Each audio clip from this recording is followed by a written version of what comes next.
तुम्ही लोकांच्या सिक्युरिटी आलेत, तुम्ही सिक्युरिटी आणि आमची जर सोय काय करणार आम्ही इथं आणि टायमिंगला तर पोहोचलं. रात्री तर इतकं बेकार वाटत होतं. इथं सगळे लोक ड्युटी एकीकडे सगळीकडे एकीकडेच आहे ना आणि रात्री अक्षरशः आमच्या इथं बाहेर त्या समोर इथं गेटच्या आत मुली झोपलेल्या होत्या आणि अशा नवीन भरती झालेल्या मुली होत्या त्या. आता जागाच नव्हती. पण त्यांनी आम्हाला लॉक पण दिलं नाही. जवळजवळ 10 ते 12 मुली असतील. मी सकाळी उठलं. मंडळी नमस्कार, स्वागत आहे आपलं रोखोक महाराष्ट्र न्यूज मध्ये. सध्या पंढरपूरमध्ये आषाढी यात्रेचा सोहळा चालू आहे. या सोहळ्यानिमित्त हजारो लाखो भाविकांच्या सुरक्षितेची जबाबदारी घेऊन सदरक्षणाय खलनिग्रहणाय हे ब्रीद वाक्य घेऊन पंढरी नगरीमध्ये सेवा बजावण्याकरिता आलेल्या होमगार्ड्स यांना नाहक त्रासाला सामोरे जावे लागले.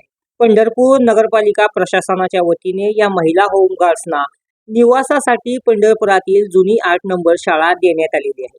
मात्र या शाळेमध्ये ना पाणी आहे, ना वीज आहे, ना त्या ठिकाणी भौतिक सोयी सुविधा आहे. दरम्यान या महिला होमगार्ड्स कर्मचाऱ्यांनी स्थानिक नगरसेविका प्रतीक्षाताई सिरसट यांना बोलावून आपल्या व्यथा मांडल्या आहेत. याबाबत नगरसेविका यांनी पंढरपूर नगरपालिकेचे मुख्याधिकारी महेश रोकडे आणि प्रांताधिकारी सचिन इटापे यांना फोनद्वारे संपर्क करून संबंधित समस्येचा आढावा घेऊन तात्काळ उपाययोजना करण्याच्या सूचना केल्या आहेत.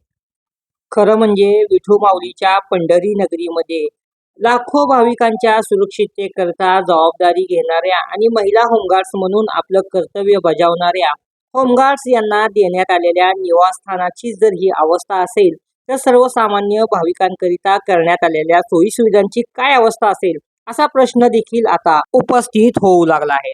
सोलापूरचे जिल्हाधिकारी एस कार्तिकेयन यांनी विविध ठिकाणी भेटी देऊन पाहणी केली आहे. त्याप्रमाणे त्यांनी या ठिकाणी देखील येऊन पाहणी करावी. पंढरपूर नगरपालिकेच्या कर्मचाऱ्यांना आणि नगरपालिका प्रशासनाला सक्त सूचना देण्यात याव्या आणि या होमगार्ड्स महिला भगिनींच्या सुरक्षिततेची जबाबदारी आणि सोयी सुविधांचा प्रश्न सोडवावा अशी मागणी आता या होमगार्ड्स महिला भगिनीकडून करण्यात येत आहे. याबाबत स्थानिक नगरसेविका प्रतीक्षाताई सिरसट आणि माजी नगरसेवक विक्रम सिरसट यांनी प्रशासनाला योग्य वेळी फोनद्वारे संपर्क करून त्यांना योग्य त्या सूचना आणि विनंती केली आहे. पाहुयात काय म्हणाले ते. आषाढी यात्रा 5 ते 6 दिवसावरती येऊन ठेपलेली असताना पंढरपूरच्या संरक्षणासाठी इथं होमगार्ड नियुक्ती केलेल्या आहेत.